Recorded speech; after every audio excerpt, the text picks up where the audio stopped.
బట్టతలతో బాధపడుతున్నారా? ఆధునితనమైన పద్ధతిలో hair transplantation చేయబడును. Face clinic, Hyderabad. నమస్తే, నేను Keshav. Welcome to Suman TV.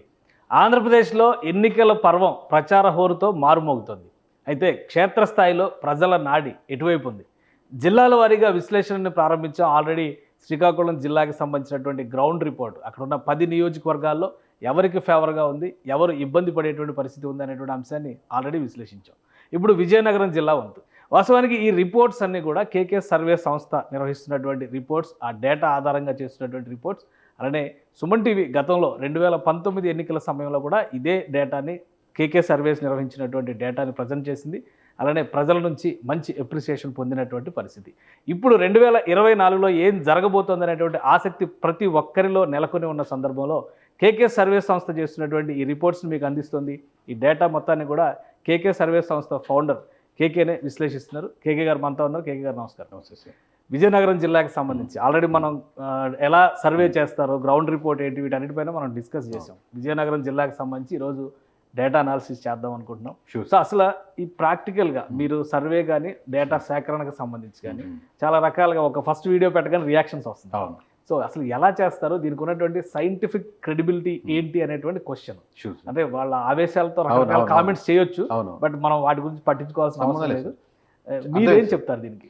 ఇప్పుడు మనం కొంచెం వెనక్కి వెళ్తే సార్, లాస్ట్ టైము విజయనగరంలో ఫస్ట్ టైం మనం 9 out of 9 కంప్లీట్గా వైసీపీకి వస్తున్నప్పుడు కూడా వీర వైసీపీ అభిమానులు కూడా అట్లా ఉండదులేండి, ఒక్క సీట్ అన్న టీడీపీకి వస్తుంది అన్న వాళ్ళే. ఇప్పుడు మన వీడియోలు డిలీట్ చేసినది, బాగా వీడియోలు అట్లాగే ఉన్నాయి, కమెంట్ చేసినాయి. ఆ తర్వాత అలా ట్రావెల్ చేసుకుంటూ కరెక్ట్ చేసుకుంటూ చివరికి మనం చెప్పింది 96, 97, 98% యాక్యురసీతో మనం బయటపడ్డాం. అంటే మొత్తం అంత బెస్ట్ ఇచ్చాం. అప్పుడు కూడా మనం టీడీపీకి ఓడిపోవాలని కాదు, వైసీపీ గెలవాలని కాదు, ఇప్పుడైనా సరే ఇంకో పార్టీ గెలవాలని ఇంకో పార్టీ గెలవాలని కాదు. మనం నిజాయితీగా నిబద్ధతతో మనకు వచ్చిన డేటా వచ్చినట్టు ప్రజెంట్ చేద్దాం. నిజంగా ఎక్కడైనా పొరపాటు జరిగితే, పోయినసారి కూడా రిజల్ట్ వచ్చాక ఫస్ట్ టైం మన వీడియో చేసింది సక్సెస్ వీడియో చేయలేదు సార్. ఈ 4 నియోజకవర్గాలు మనం చెప్పినవి పోయినాయి, ఈ 4-5 నియోజకవర్గాలు మేము ఫెయిల్ అయ్యాం.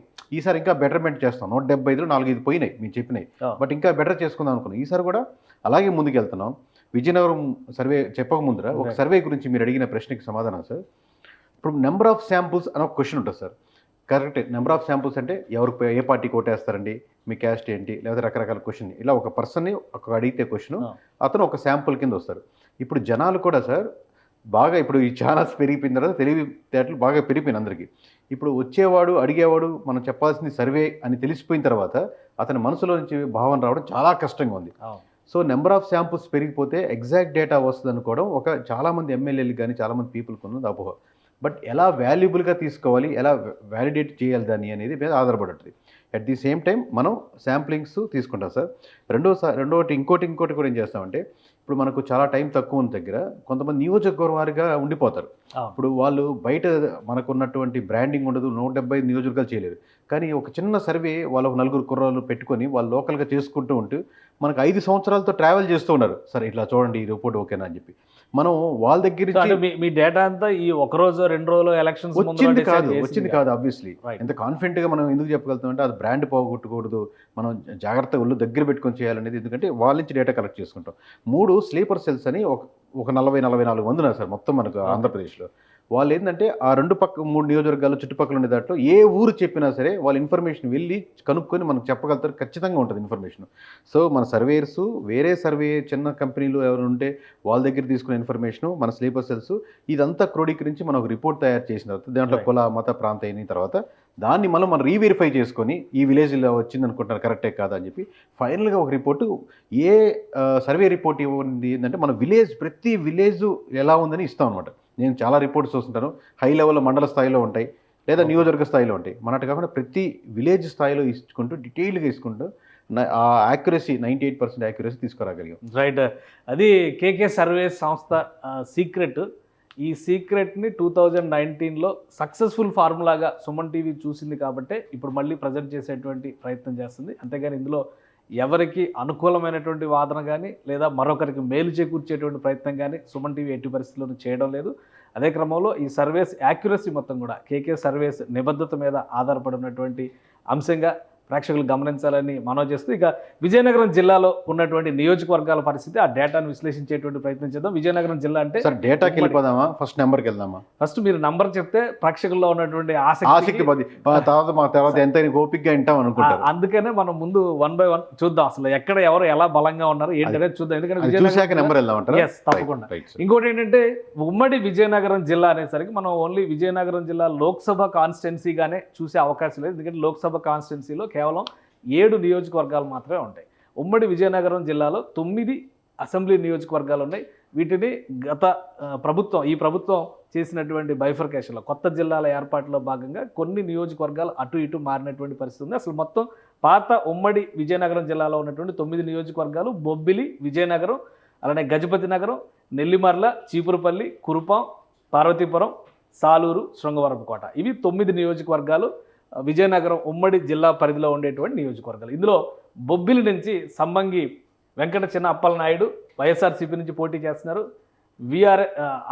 ఆర్ఎస్వికేకే రంగారావు, బేబీ నాయన అంటారు, బేబీ నాయన అంటే గుర్తుపడతారు అక్కడ లోకల్గా. సో ఆయన కూటమి అభ్యర్థిగా బరిలో దిగుతున్నారు. ఇక గజపతి నగరం నుంచి బొత్స అప్పల నరసయ్య వైఎస్ఆర్సీపీ నుంచి కొండపల్లి శ్రీనివాస్ కూటమి నుంచి బరిలో దిగుతున్నటువంటి పరిస్థితి. ఇక విజయనగరం నుంచి కోలగట్ల వీరభద్రస్వామి, పూసపాటి అదితి గజపతిరాజు ఇక్కడ బరిలో ఉన్నారు. ఒకరు తెలుగుదేశం నుంచి, ఒకరు వైసీపీ నుంచి. నెల్లిమర్ల నుంచి బద్దుకొండ అప్పలనాయుడు, అలానే లోకం మాధవి జనసేన పార్టీ నుంచి కూటమి అభ్యర్థిగా ఉన్నారు. ఒకే ఒక్క నియోజకవర్గం జనసేన కేటాయించారు. ఈ జిల్లాలో భారతీయ జనతా పార్టీ పోటీ చేయడం లేదు, కేవలం జనసేనకు మాత్రం ఇది కేటాయించారు. ఇక్కడ బద్దుకొండ అప్పలనాయుడు వర్సెస్ లోకం మాధవి. ఇక చీపురుపల్లి బొత్స సత్యనారాయణ గారు వైఎస్ఆర్సీపీ నుంచి మంత్రి, ఆయన పోటీ చేస్తున్నారు. ఇక్కడ ఒక బలమైనటువంటి అభ్యర్థిని తీసుకొచ్చేటువంటి ప్రయత్నం చేశారు. కళా వెంకట్రావుకి తెలుగుదేశం పార్టీ పూర్వపు ఆంధ్రప్రదేశ్ తెలుగుదేశం పార్టీ రాష్ట్ర శాఖ అధ్యక్షుడిగా ఉన్నారు, ఆయనకి ఆ సీట్ ఇచ్చారు. ఇక ఇక్కడ వరకు ఉన్నటువంటి నియోజకవర్గాలన్నీ కూడా మనం చూస్తే కురుపాం ఎస్టీ నియోజకవర్గం, అలానే కురుపాంకి సంబంధించి పాముల పుష్పశ్రీవాణి వైఎస్ఆర్సీపీ నుంచి పోటీ చేస్తున్నారు. తోయక జగదీశ్వరి తెలుగుదేశం పార్టీ నుంచి పోటీ చేస్తున్నారు. పార్వతీపురం ఎస్సీ రిజర్వ్డ్ నియోజకవర్గం, అలజంగి జోగారావు వైఎస్ఆర్సీపీ నుంచి ఉన్నారు. ఇక్కడ అభ్యర్థిని మార్చింది తెలుగుదేశం పార్టీ, బోనెల విజయ్కి ఇచ్చింది. గతంలో పోటీ చేసినటువంటి అభ్యర్థి కాకుండా ఇప్పుడు కొత్త అభ్యర్థిని పెట్టింది. ఇక సాలూరు ఎస్టీ రిజర్వ్డ్ నియోజకవర్గం, పేడక రాజన్న దొరకి ఈ సీటు వైఎస్ఆర్సీపీ కేటాయించింది. గుమ్మడి సంధ్యారాణి తెలుగుదేశం పార్టీ నుంచి పోటీ చేస్తున్నారు. శృంగవరపుకోటకు సంబంధించి కాడుబండి శ్రీనివాసరావు వైఎస్ఆర్సీపీ అభ్యర్థిగా పోటీ చేస్తున్నారు. ఇక కోళ్ల లలిత కుమారి తెలుగుదేశం పార్టీ కూటమి అభ్యర్థిగా పోటీ చేస్తున్నటువంటి పరిస్థితి. మొత్తం 9 నియోజకవర్గాల్లో ఈ 5 నియోజకవర్గాలు 1, 2 అంటే బొబ్బిలి, విజయనగరం, గజపతి నగరం, నెల్లిమర్ల, చీపురుపల్లి, ఈ 5 నియోజకవర్గాలు విజయనగరం లోక్సభ స్థానం పరిధిలోకి వచ్చేటువంటి నియోజకవర్గాలు. అదే విజయనగరం లోక్సభ స్థానం పరిధిలోకి శ్రీకాకుళం జిల్లాలో ఉన్నటువంటి ఎచ్చెర్ల మరొక నియోజకవర్గం అందులోకి వస్తుంది. ఇక ఈ మిగతా నియోజకవర్గాలు చూస్తే కురుపాం, పార్వతీపురం, సాలూరు, ఈ 3 నియోజకవర్గాలు కూడా అరకు పార్లమెంటరీ స్థానం అంటే మన్యం పార్వతీపురం జిల్లాలో కేటాయించినటువంటి నియోజకవర్గాలు. శృంగవరపుకోట ఒక్కటి మాత్రమే ఉమ్మడి విశాఖ జిల్లా, ఇప్పుడు ప్రస్తుత విశాఖ జిల్లా అంటే విశాఖ లోక్సభ పరిధిలోకి వచ్చేటువంటి నియోజకవర్గాలు. సో ఇది ఈ ఉమ్మడి విజయనగరం జిల్లాకి సంబంధించినటువంటి జాగ్రఫీ అండ్ పొలిటికల్ సినారియో. ఏం చెప్తారు బొబ్బిలి నియోజకవర్గం? అన్ని కూడా ఇంకోటి, ఇందులో అన్ని సిట్టింగ్ స్థానాలు వైఎస్ఆర్సీపీ సిట్టింగ్ స్థానాలు. ఫస్ట్ టైం సార్, ఇంకా 3 నెలలకు ముందే ఎలక్షన్స్లో ఫస్ట్ టైం విజయనగరం చేసినప్పుడు ఇప్పుడు సేమ్ ఇది ఇప్పుడు ఎట్లా ప్యాటర్న్లో చేస్తున్నామో అప్పుడు ఇంకా ఇనిషియల్ కాబట్టి స్లోగా చేస్తునేవాళ్ళం, ఇంకా డేటా తక్కువ ఉండేది కాబట్టి. 9కి 9 విజయనగరంలో వైఎస్ఆర్సీపీ గెలుచుకుంటుందని ఫస్ట్ టైం చెప్పినప్పుడు అందరూ షాక్గా ఫీల్ అయ్యారు. ఇప్పుడు చూడండి అన్ని 9 నియోజకవర్గాలు వైసీపీ. ఇప్పుడు అదే దాన్ని మళ్ళీ మనం డేటా మళ్ళీ 5 ఏళ్ళ తర్వాత ఎవరిని మార్చలేదు ఇక్కడ. కనీసం నియోజకవర్గాలు కూడా మార్చలేదు, కొన్ని చోట్ల అక్కడే ఇక్కడే మారినాయి.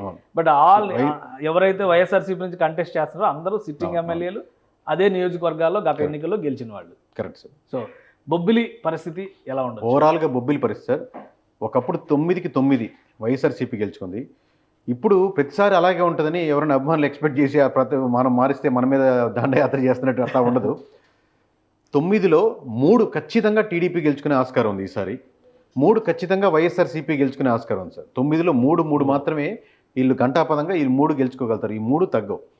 మిగతా 3 మటుకు చాలా టఫ్ ఫైట్ ఉంది.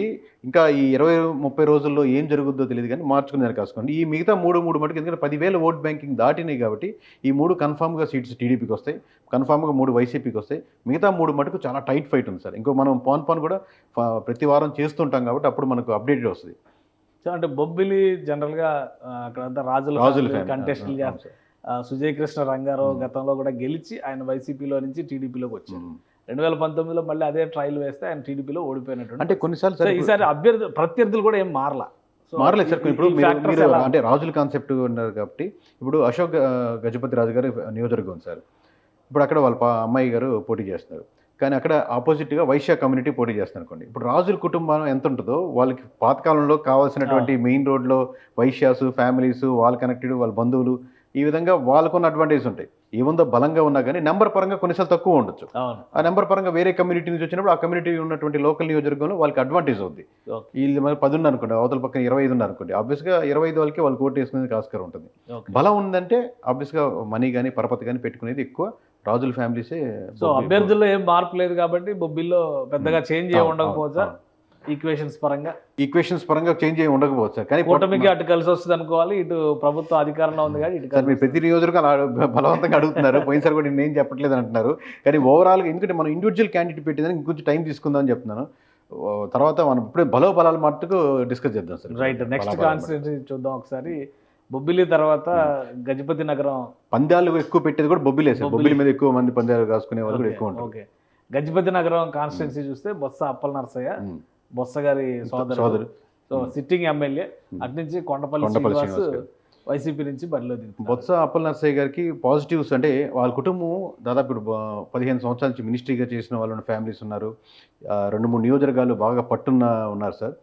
But at the same time కొన్ని ల్యాండ్ ఇష్యూస్ మీద, కొన్ని వాటర్ అక్కడ కెనాల్స్ మీద వాటర్ వేరే వాళ్ళకి అలొకేట్ చేశారని, కొన్ని శాండ్ ఇష్యూస్, ఇట్లాంటి ఇష్యూస్ కూడా లోకల్గా ఎక్కువ డిస్కషన్ వినపడతా ఉంది. దాని మీద నెగిటివిటీ ఉంది. అట్ ది సేమ్ టైం దాన్ని క్యాష్ చేసుకునే ఆస్కారంలో టీడీపీ ఇంకా ముందు వెళ్ళాల్సి వస్తుంది. సో అంటే క్యాండిడేట్ సెలక్షన్ లో టీడీపీ సక్సెస్ అయినట్టుగా సక్సెస్ అయింది. అంటే ఫస్ట్ ఇంకా 2-3 ట్రై చేస్తే ఆ నలుగురు కలిపి వాళ్ళు ఉమ్మడిగా చేయట్లేదు. ఎవరికి వాళ్ళు విడివిడిగా చేస్తున్నారు. కలిసికట్టుగా చేసుకుంటే వాళ్ళకి అడ్వాంటేజ్ అవుద్ది ఆ ఓట్ బ్యాంకింగ్ కలిపి. గజపతి నగరం పరిస్థితి అది. ఇక మరొక నియోజకవర్గం విజయనగరం పరిస్థితి ఏ విధంగా ఉందో ఒకసారి మనం చూద్దాం. కోలగట్ల వీరభద్రస్వామి సిట్టింగ్ ఎమ్మెల్యే, అలానే అదితి గజపతి రాజు. అంటే ఫస్ట్ టైం కంటెస్ట్ చేసి యాక్చువల్లీ అంతకుముందు మేసాల గీత గెలిచారు అక్కడ. కానీ టీడీపీ 2014లో మేసాల గీత గెలిచారు టీడీపీ నుంచి. 2019లో అభ్యర్థిని మార్చారు, టీడీపీ కూడా ఓడిపోయింది. సో కానీ ఈసారి టీడీపీ సేమ్ క్యాండిడేట్ అంటే యాక్చువల్గా అశోక్ గజపతి గారు మళ్ళీ పోటీ చేస్తానన్నప్పుడు మళ్ళీ తర్జన పడ్డారు. ఆయన ఎంపీ కష్టంగా ఉంటుంది, ఎమ్మెల్యేగా వస్తానని అన్నారు. అప్పుడు వచ్చుంటే ఇంకా ఇదే ఎండ్ ఆఫ్ ది కెరీర్ అయ్యి వచ్చాము. ఎందుకంటే నెక్స్ట్ మళ్ళీ ఆయనతో తీసి వేరే వాళ్ళు పెట్టేదానికి ఆస్కారం లేదు, ఎవరు కూతురైనా ఇంకోరైనా కానీ. సో మళ్ళీ ఆ కూతురికే టికెట్ ఇచ్చారు ఈసారి. అదే సార్ నాకు చెప్పినట్టు వైశ్య కమ్యూనిటీకి కొంచెం అటు ఫేవర్గా ఎక్కువ ఆస్కారం ఉంటుంది. అటు నుంచి ఎప్పటి నుంచో రాజులు వాళ్ళ సపోర్ట్ వాళ్ళ families. Jaganmohan Reddy social equation అనేది అందరూ సార్ విజయనగరం జిల్లా ఏ పొలిటికల్ పార్టీ అయినా సోషల్ ఈక్వేషన్ చేస్తుంది సార్. జనసేన చేస్తుంది, వైసీపీ అయినా చేస్తుంది, టీడీపీ అయినా చేస్తుంది. అందరూ అది చేయట్లేదంటే మనం అనుకుంటే మటుకు అది అపోహ అయిపోద్ది. ప్రతి పొలిటికల్ పార్టీ సోషల్ ఇంజనీరింగ్ చేసుకుంటూనే ముందుకు వెళ్తుంటుంది అవకాశం ఉన్న చోటల్లో. సో నెక్స్ట్ కాన్స్టిట్యున్సీ చూద్దాం మనం. విజయనగరం తర్వాత నెల్లిమర్ల కాన్స్టిట్యున్సీ. దీనిపైన కూడా చాలా ఆసక్తి ఉంది. మొదటిసారిగా జనసేన పార్టీ అభ్యర్థిని పెట్టింది. ఎందుకంటే ఫస్ట్ అనౌన్స్ చేసిన సీట్లోనే విజయనగరం నెల్లిమర్ల సీటు. అంటే ఇప్పుడు మొత్తం శ్రీకాకుళం మన ఉత్తరాంధ్రలో శ్రీకాకుళం నుంచి మొదలు పెడితే శ్రీకాకుళంలో కష్టంగా ఉంది. విజయనగరం అంటే జనసేనకు ఒకే ఒక ఫస్ట్ ఉత్తరాంధ్ర మొదటి సీటు, అవకాశం ఎక్కువ ఉండే సీటు. అంటే నేను చెప్పినట్టు కష్టపడాలి కొంచెం అని అంటున్నాను కదా, దాంట్లో అవకాశం ఎక్కువ ఉన్న సీటు లోకం మాధవి గారు జనసేన తరపు నుంచి. At the same time Appalanaidu గారు కూడా కొంచెం బలంగానే ఉన్నారు. 2 సార్లు గెలిచారు. ప్లస్ లాస్ట్ టైం కూడా పోటీ చేశారు. 7,000 8,000 ఎంత ఓట్లు వచ్చాయి. బట్ టీడీపీ ఇక్కడతో జనసేనతో పోలిస్తే బలంగా ఉన్నప్పటికీ కూడా లోకం మాధవి వేరే జనసేన అడ్వాంటేజ్ బాగా తిరిగి 4 సంవత్సరాల్లో 2-3 మండలాలు తన వైపుగా కన్విన్స్ చేసుకోగలిగారు. But at the same time బాగా కష్టపడాలి. బట్ అవకాశం ఉన్న ఒకే ఒక్క నియోజకవర్గం శ్రీకాకుళం విజయనగరంలో జనసేన గెలిస్తే అవకాశం ఉన్న ఏకైక నియోజకవర్గం ఇది నెల్లిమర్ల. ఓకే. నెక్స్ట్ కాన్స్టిట్యున్సీ చూద్దాం మనం. నెల్లిమర్లలో అకౌంట్ ఓపెన్ చేస్తుందా లేదా అనేది డిసైడ్ చేస్తారు జనసేన వాళ్ళకి. అదొక happy news. Cheepurupalli last minute వరకు తెలుగుదేశం పార్టీ అభ్యర్థిని ప్రకటించడానికి కూడా తటపటాయించినటువంటి నియోజకవర్గం. గంటా శ్రీనివాస్ గారు ఇక్కడ రావాలని పంపించాలి. ఆయన ట్రై చేయలేదు, పార్టీ పంపించాలి. బట్ ఆయన భీమ్లే కావాలన్నా ఆయన సో ఇక్కడ బొత్స సత్యనారాయణ ఫ్యామిలీ వాస్తవానికి 2014లో రాష్ట్ర విభజన జరిగిన తర్వాత కూడా కాంగ్రెస్ పార్టీ నుంచి పోటీ చేసి మంచి ఓట్లు స్కోర్ చేసినటువంటి ఏకైక నాయకుడు కాంగ్రెస్ పరంగా. ఆయనకి అప్పుడు మన కాంగ్రెస్ పార్టీ లేదు అనుకున్నప్పుడే దాదాపుగా 40,000 చేంజ్ వచ్చేసారు ఆయనకి. ఒకటి ఇంకోటి 15 సంవత్సరాలు మినిస్ట్రీ చేశారు. ఇప్పుడు మామూలు బొత్స సత్యనారాయణ గారు మాట్లాడుతుంటే మనం 5 నిమిషాలు వినలేం, అర్థం కాదు. కానీ 4-5 నియోజకవర్గాలు ఆయన బలోపేతంగా చేయగలుగుతారు. డైరెక్ట్ ప్రతి విలేజ్లో ఒక ఫ్యామిలీ కనెక్షను, రిలేషన్స్, లేకపోతే పెళ్ళిళ్ళకి వెళ్ళిందో ఏదున్నా కానీ ఆ టచ్ డైరెక్ట్గా ఆ ఎమోషనల్ కనెక్షన్ ఉన్నవి 3-4 నియోజకవర్గాలు కనీసం విజయనగరంలో బలోపేతం చేయాలి. స్ట్రెంత్ ఇంకా స్ట్రెంత్ అలాగే ఉంది. ఎందుకంటే వాళ్ళ సోదరుడికి టికెట్ ఇచ్చారు వైసీపీలో, వాళ్ళ భార్యకి ఎంపీ టికెట్ ఇచ్చారు వైజాగ్ నుంచి, సో ఆయనకి టికెట్ ఉంది అంటే ఒక స్ట్రాంగ్ హోల్డింగ్. ఇప్పుడు అదే సార్ మన కాంగ్రెస్ లో మొత్తం రాష్ట్రం అంతా వెళ్ళిపోయినా కానీ 40,000 ఓట్లు నా స్ట్రెంత్ ఇది అని చూపించగలిగారు. బయట ఉండే వాళ్ళు జస్ట్ వీడియోస్ చూస్తారు, బాగా మాట్లాడతారు, బాగాలేదు అని అనుకుంటారు, అంటారు అని అంటారు. కానీ ఆ వెనకాల అంత కష్టం పడేదానికి ఆస్కారం ఉంది. కాబట్టి అంత స్ట్రాంగ్ క్యాండిడేట్ కాబట్టి అంతే స్ట్రాంగ్ ఉండాలని చెప్పి కళా వెంకటరావు గారిని ఉంచారు. ఎందుకంటే ఆయనకి ఇప్పుడు కళా వర్సెస్ బొత్స లాగా ఉంటుంది. ఇప్పుడు బొత్స కళ కమ్యూనిటీ పరంగా సేమ్ కమ్యూనిటీ పరంగా కూడా ఒక క్లాష్ ఉండే సేమ్ కమ్యూనిటీ. రైట్, చీపురుపల్లి పరిస్థితి. ఇక నెక్స్ట్ కాన్స్టిట్యున్సీ సార్ చూద్దాం. ఇవన్నీ కూడా రిజర్వ్డ్ కాన్స్టిట్యున్సీస్ ఉన్నాయి. ఎందుకంటే కురుపాం అనగానే అభ్యర్థిని కూడా మార్చింది Telugu Desam party. Last time elections లో తెలుగుదేశం పార్టీ ఓడిపోయిన తర్వాత అభ్యర్థిని మార్చింది. తోయ జగదీశ్వర్కి ఈసారి అవకాశం ఇచ్చారు. పుష్పశ్రీవాణి మనకు ఉప ముఖ్యమంత్రి కూడా చేశారు సార్. 2 సార్లు గెలిచిన తర్వాత మళ్ళీ గిరిజన సంబంధించిన శాఖ కూడా చేసినట్టారు. 2 times ఎమ్మెల్యే, సిట్టింగ్ ఎమ్మెల్యే. ఇప్పుడు కురుపాం ఇర్రెస్పెక్ట్ ఆఫ్ మన ఎస్టీ కాన్స్టిట్యూషన్ శ్రీవాణి కాబట్టి అబ్వియస్గా వైఎస్ఆర్సీపీకి అడ్వాంటేజ్ ఉన్న నియోజకవర్గం సార్. ఎస్టీ కానీ ఎస్సీ నియోజకవర్గాలు ఎప్పుడు కొంచెం ఫేవరబుల్గా ఉంటాయి. దాన్ని దాటుకోవాలంటే కష్టపడాలి. మీరు కలిసి వచ్చినా, ఒక్కడిని వచ్చినా, 100 మంది వచ్చినా, గుంపులుగా వచ్చినా అంటారు కదా, అంటే బాలయ్య బాబు డైలాగ్ లాగా. సో అలాగా ఎంతమంది వచ్చినా సరే obviously that doesn't mean that బాగా నెగిటివిటీ ఉంది ఆమె మీద, శ్రీవాణి మీద గారి మీద. కనెక్షన్ కలవట్లేదని, కింద కలవలేదని, కొంచెం డిఫరెంట్గా ఉంటుందని. పేరుకేమో ఎస్టీ నియోజకవర్గం, అక్కడ మామూలుగా గజపతి నగరం దర్జా అంతా ఉంటుంది అనమాట అది. సో ఆ నెగిటివిటీ ఉంది. బట్ ఆ నెగిటివిటీ ఎన్కాష్ చేసుకునేదానికి క్యాండిడేట్ ముందుగానే కష్టపడి తిరుగుతుంటే వాళ్ళు చేసుకొని ఉండొచ్చు. లాస్ట్ మినిట్లో చేసుకోవడం వల్ల కష్టం అవుతుంది. రైట్, మరొక కాన్స్టిట్యున్సీ చూద్దాం. పార్వతీపురం కాన్స్టిట్యున్సీ చూద్దాం. ఇక్కడ అలదంగి జోగారావు సిట్టింగ్ ఎమ్మెల్యే ఉన్నారు. బోనెల విజయ్ ఇప్పుడు ఇదే పేరుతో జిల్లా, ఇప్పుడు పార్వతీపురం మన్యం జిల్లా పెట్టారు. ఇది అరకు పార్లమెంటరీ స్థానం పరిధిలోకి వచ్చేది. లాస్ట్ టైం కూడా తెలుగుదేశం క్యాండిడేట్ ఓడిపోవడం తర్వాత ఇక్కడ అభ్యర్థిని మార్చింది బోనెల విజయ్, కొత్త అభ్యర్థి. అంటే ఎన్ఆర్ఐ రిటర్న్ చేశారు. అక్కడ లోకల్ గా సంస్థలు పెట్టుకుని కూడా ఆయన కొంచెం వర్క్ చేసుకుంటే SC reserved constituency, SC reserve. But ఇక్కడ పోటాపోటీ అవకాశం చేసుకోవచ్చు, ఎందుకంటే పుంజుకునే దానికి ఆస్కారం ఉంది కంపారిటివ్లీ ఎస్టీ నియోజకవర్గాలతో పోలిస్తే. కొంచెం ఆ ప్లాన్ ఉంది. కాకపోతే ఈయనలో వచ్చిన మైనస్ పాయింట్ ఏంటంటే ఇంతకుముందు ఆల్రెడీ ఇన్ఛార్జీలుగా ఉన్న వాళ్ళతో కలిసికట్టుగా చేసుకోకుండా కొత్తగా తన సొంత కంప్యూటర్ పెట్టుకునేసరికి ఆబ్వియస్లీ ఇదే ప్రాబ్లం అవుతుంది సార్. ఆల్రెడీ అవకాశం ఉన్న దగ్గర కూడా నలుగురు కలుపుకొని పోయేవాడే నాయకుడు అవుతారు, కానీ నేను ఒక్కడనే ముందుకెళ్తానన్నాడు ఒకడే ఉంటారు, కానీ వెనకాల ఎవరు ఉంటారు. రైట్, పార్వతీపురం పరిస్థితి. ఇక సాలూరు నియోజకవర్గం పరిస్థితి ఒకసారి చూద్దాం. సాలూరు నియోజకవర్గంలో కూడా వైసీపీ సిట్టింగ్ ఎమ్మెల్యే పీడక రాజన్న ద్వారా ఉప ముఖ్యమంత్రి గుమ్మడి సంధ్యారానికి తెలుగుదేశం పార్టీ సీట్ ఇచ్చింది. అంటే ఆ నియోజకవర్గం ఈ నియోజకవర్గం ఉప ముఖ్యమంత్రి ఇచ్చారు. అంటే ఒకటే బ్యాలెన్స్ చేశారు, అదే ఇక్కడ ఇచ్చారు. సో ఇక్కడ ఎట్లా, ఇక్కడ కూడా టఫ్ అయితే సార్. మామూలుగా ఆబ్వియస్లీ ఇందాక చెప్పినట్టు గుంపుగా ఇది కూడా అరకు పార్లమెంటరీకి వెళ్తుంది. ఇందాక చెప్పినట్టు సేమ్ డైలాగ్ సార్. గుంపుగా వచ్చినా ఒక్కళ్ళే వచ్చినట్టు ఆ నియోజకవర్గం అడ్వాంటేజ్ ఉంటుంది. అట్ ది సేమ్ టైం ఆ నెగిటివిటీస్ ని క్యాష్ చేసుకునేటువంటి టీడీపీ బలంగా ముందుకు వెళ్ళేదానికి ప్లాన్ చేసుకోవాలి. రైట్, ఎక్కడెక్కడ వీక్ గా ఉన్నాం, ఏ ఏరియాలో వీక్ గా ఉన్నాం, ఏ క్యాస్ట్ లో అసలు విపక్షాల మధ్య ఒక అండర్స్టాండింగ్ ఉండాలి. ఎందుకంటే 3 పార్టీల కూటమి కాబట్టి ఎక్కువ అండర్స్టాండింగ్ అక్కడ ఉండాలి కదా. సొంత పార్టీలో ఉన్నటువంటి వ్యతిరేకతను పక్కన పెడితే లాస్ట్ మూమెంట్ లో వస్తే డిసడ్వాంటేజ్ అదే సార్. కొంచెం ఆ కూటమి 40 రోజుల ముందరే డిసైడ్ అయిపోయింది కదా ఇదంతా.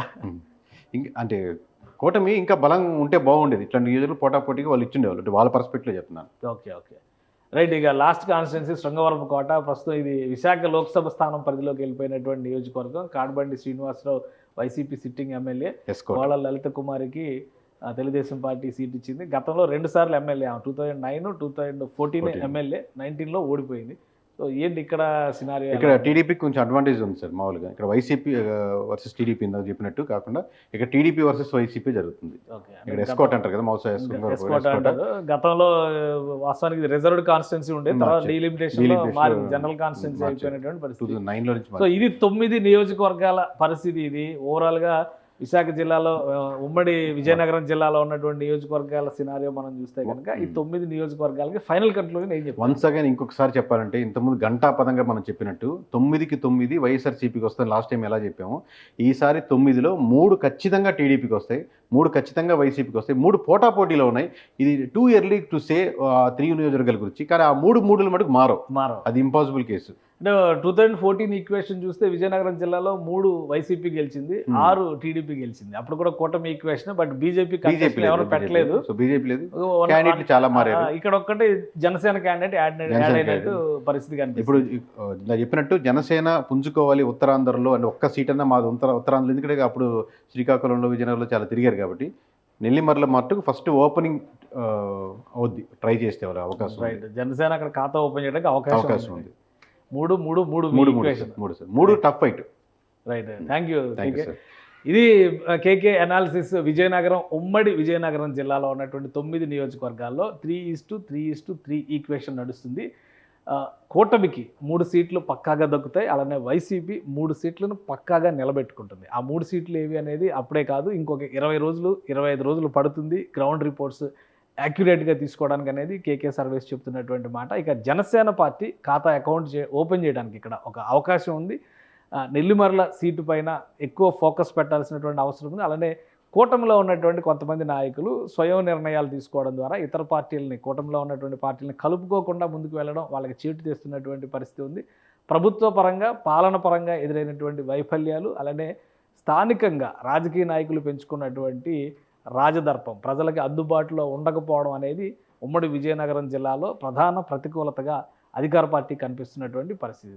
ఇది కేకే సర్వేస్ ఇస్తున్నటువంటి రిపోర్ట్. ఇది పూర్తిగా ఈ సంస్థ గతంలో కూడా చేసినటువంటి రిపోర్టుల ఆధారంగా ఆ బ్యాక్డ్రాప్ని దృష్టిలో పెట్టుకుని సుమన్ టీవీ ప్రేక్షకులకు అందిస్తుంది.